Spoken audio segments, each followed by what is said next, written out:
የዛሬ ቪዲዮአችን ይሆን የነበረው በጣም ቀላልና ሲምፕል ነገር ነበረ።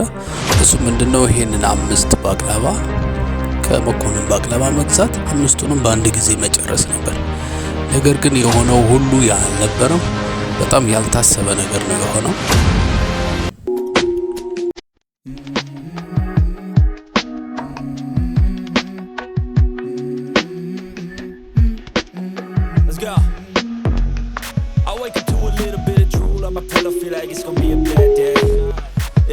ዛሬ እንግዲህ በጣም የሚገርም ቀን ነበረ። በጣም ኤክሳይትድ ሆኜ ነው የተነሳሁት። ቀኑ ደስ ይላል። ዛሬ የምሰራውን የቪዲዮ አይዲያ ይዤ ወጥቼ ነበረ። ቪዲዮ እየሰራ ነበር የወጣሁት። ኦልሬዲ ደርሻለሁ። የዛሬ ቪዲዮ የነበረው ወደ መኮንን ባቅላባ ሄዶ ቻሌንጅ ነበር። ቻሌንጅ ቪዲዮ የነበረ መኮንን ባቅላባ 5 ባቅላባ በአንድ ጊዜ የሚጨርስ ቻሌንጅ ነበረኝ። እስከዛሬ ከሰራኋቸው ቪዲዮዎች በጣም አሪፍና ቀላል ቪዲዮ ይሆናል ብዬ ነበር። ይኸው እንደምታዩት ባቅላባ አሁንም ገዝቻለሁ። ባቅላባ ገዝቻለሁ። ስንት ነው? 665 ብር 5ቱ ባቅላባ ማለት ነው የወጣው። ከዛ በኋላ ነው እንግዲህ ይሄ ነገር የተፈጠረው። ሁሉም ነገር ተቀያየረብኝ ማለት ነው። ልሰራ የፈለኩትን ነገር በቃ ምንም ኢንተረስት አላረገኛል። መቅረጽም ደበረኝ። ሙዴ ተከነተ። በቃ ተውኩት። ባቅላባዬን እንዳያችሁት በእጄ ይዤ ከዛ ወጣው። ብዙ ሰው ነበረ። በቃ ደበረኝ ቪዲዮ መስራት።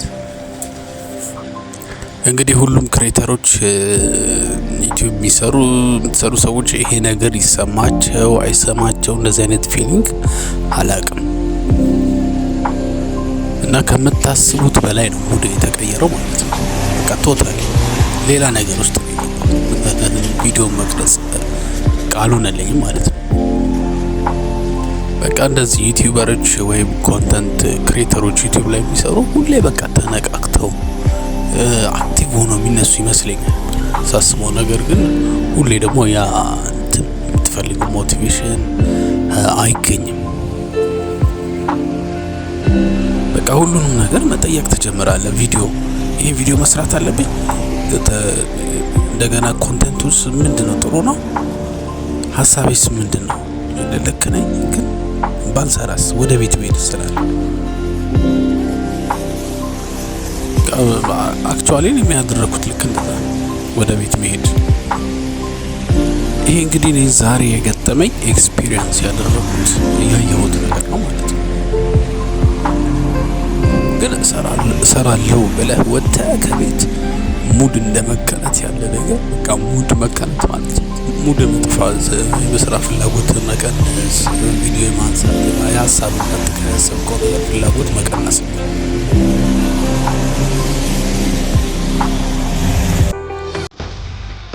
ኦልሬዲ በቃ ገንዘብ አውጥቻለሁ። እንደምታዩት 665 ብር አውጥተን 5 ባቅላባ ነው ያለን ገዝተናል።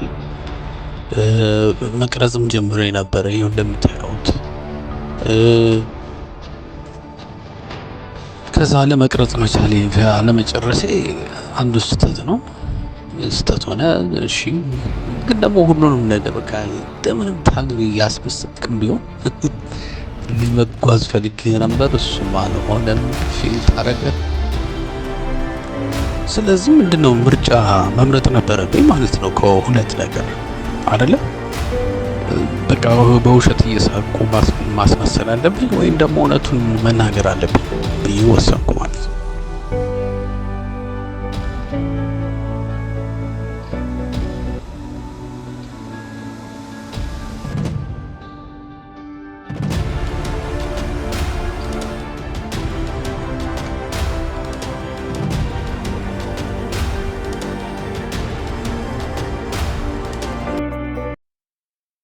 አሁን የምገኘው ጊዮን አዲስ ሪቨርሳይድ ወክ ላይ ነው። ወንዙ እንዴት እንደሞላ ባሳያችሁ እግረ መንገዴ በጣም አሪፍ ነበረ። እንግዲህ እናም ይሄ ቪዲዮ ምናልባት ፌንት ያላረገ ማለት በቃ ያልከሰርኩበት ቭሎግ ነው ማለት ነው። ምክንያቱም ሌላ አይነት ስቶሪ ነው የሆነው። ቻሌንጁን አልጨረስኩም። ነገር ግን አንድ ጠቃሚ የሆነ ነገር አንስቻለሁ፣ አስቀርቻለሁ። ፊልም ማድረጌንም አልተውኩትም፣ መቅረጼንም አልተውኩም። እናም አንዳንዴ መታየቱ ብቻ በጣም በቂ ነው ማለት ነው።